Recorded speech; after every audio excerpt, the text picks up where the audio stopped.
Жоқ па ана жерде айтып жатқандар, ата бабамыздың дәстүрін білмейді, ата бабамыз неге айтпайды, Абылай ханды айт деп еді, мен Абылай ханды айттым. Исатайды айт дей ма? Мінгені Исатайдың ақтабан-ай, сүт беріп, сұлы беріп, баптаған-ай дейді. Зеңбірек үш атқанда дарымады, міне қара Құдайдың сақтаған-ай дейді. Біреулер жазып қойыпты да, ол неме матрица болып кетті ма, не деген оқ анау? Зеңбіректің оғымен сен қазіргі истребительдің оғын шатастырып алған жоқсың ба? Зеңбіректің оқтары үлкен болады, олар жай ұшады. Одан кейін сен атқа өзің өмір мініп те көрмеген шығарсың. Бапталған ат деген білесің ба? Соғысқа арнайы жасақталған ат ол. Білесің ба қандай ат?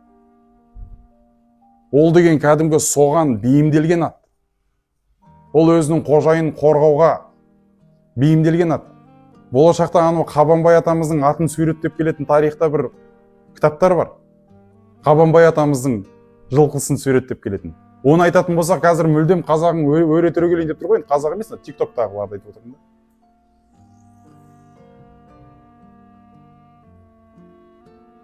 Жалпы ақыл санасы бар адам түсініп жатыр ғой, негізі не айтып жатқанымызды. Ақтайлақ бидің Сарыбай деген баласы болған. Қожаларды алып келуге бара жатқан кезде жылқы таңдайды. Жылқы таңдаған кезде ана Сарыбайдың соншалықты алып денелі батыр болғаны соншалықты атқа мінсе аяғы жерге тиіп кете береді екен қайта-қайта. Ат жақ келмейтін болған. Бабаларымыз сондай алып адамдар болған. Көрдің ба? Мына осындай жаңағы кісілер әртүрлі жаңағы пікірлер жазып, мазақ қылып, өзінің Исатай деген бабасын мазақ қылып, өзінің Махамбет деген бабасын мазақ қылып, Абайды келеке қылып, Шәкәрімді келеке қылып жүр ғой.